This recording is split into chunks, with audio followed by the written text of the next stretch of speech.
Hey everybody, I'm the Ranting Monkey, and today we're going to talk about damage control.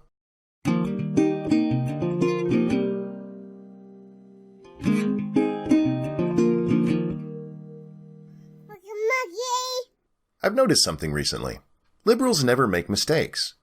It must be nice. I make a lot of mistakes, including on this channel. If you watched my last video, you realize I said the F word a lot, which YouTube really doesn't like. So in this video, I'm going to do my best not to swear. It's going to be hard because some of the people we're going to be talking about, oh dear Lord. Let's start with Miss Alyssa Milano. For those of you who missed it, first of all, go back and watch the last video. But Alyssa Milano came up with a brilliant plan to protest the restrictions being put on abortion across the country. Her plan? Have people stop having sex.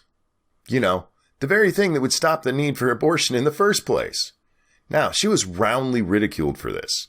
Not just from people like me or people on the right or people on the pro-life side. Even people on the left were going, "What are you doing, Alyssa? This makes literally no darn sense."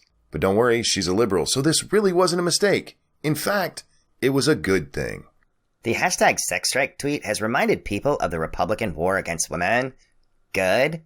These oppressive, regressive, forced pregnancy bills are now being discussed in a serious manner on our national news cycle. Good. Please read on and share if it resonates. Thread. Now, I do want to take a moment to point out, there's no such thing as a forced pregnancy bill. Nobody's out there forcing women to get pregnant and keep the baby. What they're talking about is limiting abortion. But Alyssa's not that smart, so she thinks if you can't have an abortion, you're being forced to be pregnant. But it is funny how she's turned this into a good thing, as though she's put abortion in the news. Abortion has been in the news for a few months, ever since a Virginia lawmaker introduced a bill to allow abortion all the way up until the time of birth. Talking about your bill, how late in the third trimester could a physician perform an abortion if he indicated it would impair the mental health of the woman? Or physical health. Okay. Okay. I'm talking about the mental health. So, through the third trimester. The third trimester goes all the way up to 40 weeks. That's what put abortion back in the national conscience. That's what got everybody talking. Throughout her thread, she explains about all the different abortion laws that are trying to be passed across the country. You know how she knows about them? They're already in the news. It's not like she's going out there as some kind of investigative reporter and finding information nobody knew about. She's reading news articles and freaking out about them on Twitter. But yeah, her dumb hashtag sex strike is what has brought it to the attention of everybody. I'm not going to read through the whole thread, but the final post is just amazing. Yes, we've earned our right to sexual pleasure. But remember, they're also trying to take away our access to birth control. If you get pregnant and exercise your right to choose your own destiny and healthcare, you may be thrown in prison. Hashtag sex strike, hashtag sorry not sorry. Oh, for the love of... No, look. You made a mistake. You went out there with a really bad idea that everybody laughed at. You didn't bring attention to all these laws. All these laws are already in the news. And you're not restarting the sexual revolution. Nobody cares if you go out there and have sex. Very few, very religious people actually have a problem with birth control. There's no chance that birth control is going to be outlawed. Unless you're using abortion as a birth control. Which very few people support. Look, Alyssa, I realize you're new to the political scene, but maybe instead of going out there and shouting out whatever dumb crap enters your mind, you should sit down, shut up, and listen for a while. Because you're not only making a fool out of yourself, you're making a fool out of your movement. But let's move on. Representative Brian Sims here, and I am outside the Planned Parenthood at southeastern Pennsylvania. Oh, no, they're leaving now. What we've got here is a bunch of protesters. A bunch of pseudo-Christian protesters who've been out here shaming young girls for being here. And so here's the deal. I've got $100 to anybody who will identify any of these three. So we're going to donate to Planned Parenthood. This is Pennsylvania State Representative Brian Sims. Here we see him offering $100 to dox little girls. There's another video out there of Brian spending 8 minutes badgering an old lady who was praying outside of this clinic. And a lot of people got really upset about that, which is bad enough. But here he's literally offering to pay $100 for information on little girls. That's creepy by any standard. So, does Brian apologize? He's a leftist, so not exactly.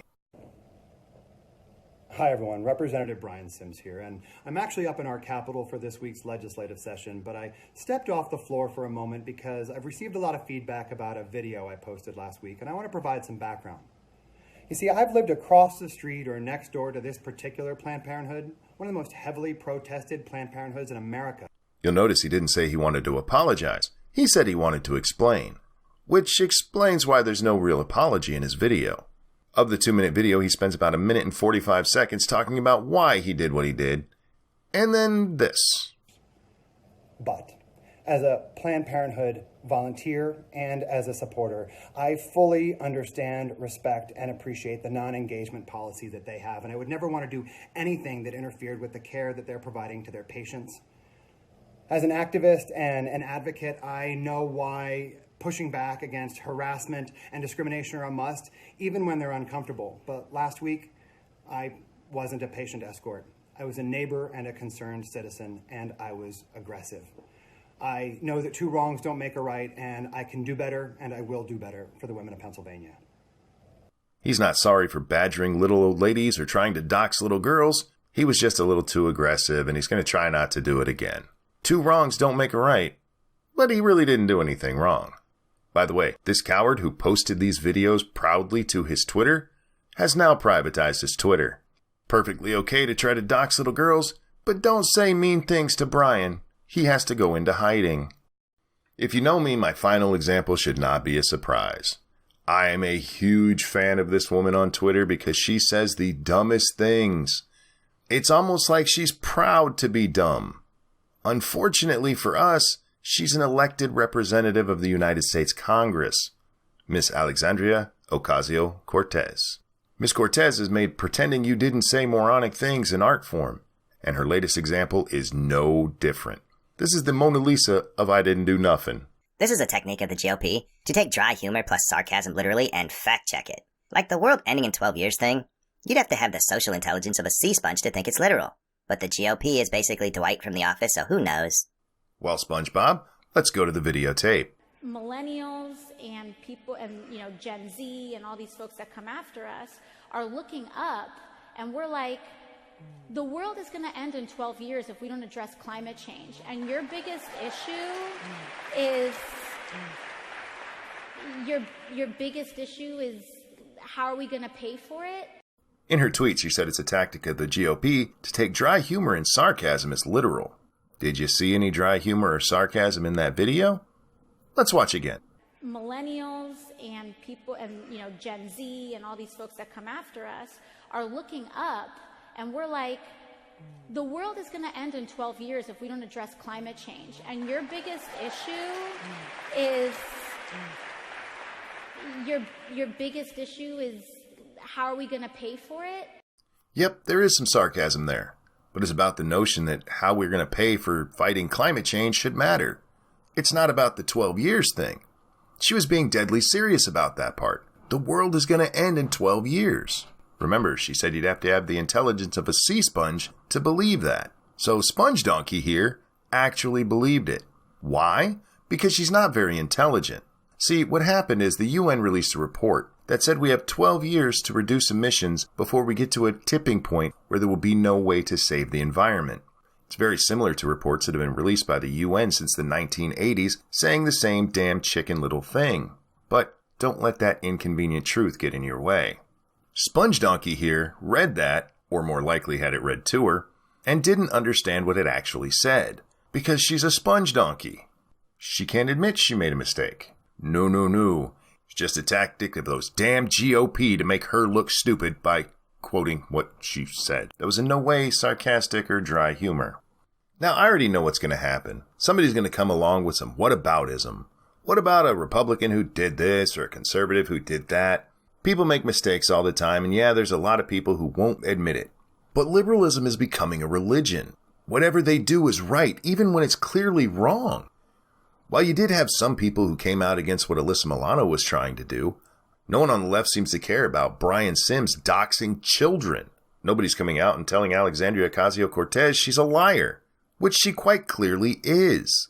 Do you think it's a coincidence that the only one who's not in a government position is the only one who was criticized by the left? Brian Sims and Ocasio-Cortez are both in positions of power within the government. Sims in the Pennsylvania legislature and Ocasio-Cortez in our Congress. You see, the left can do no wrong. They are always on the morally right, even when they're factually incorrect. See, it's not about actually being right. It's about being righteous. It's about being on the right side, about doing good, whether you're actually telling the truth or not. Dox children? Cool. Scare people into thinking they're going to die in 12 years? No problem. If you get called out on it, just kind of ignore it or lie. No big deal. You know the press isn't going to do anything about it. But that's a story for another day. That's going to wrap up this one. If you'd like more monkey in your life, check the links below. Thank you so much for watching. I'm the Ranting Monkey, and I'll see you next time. And we're like, the world is going to end in 12 years if we don't address climate change. And your biggest issue is, your biggest issue is, how are we going to pay for it? Your life makes me sad.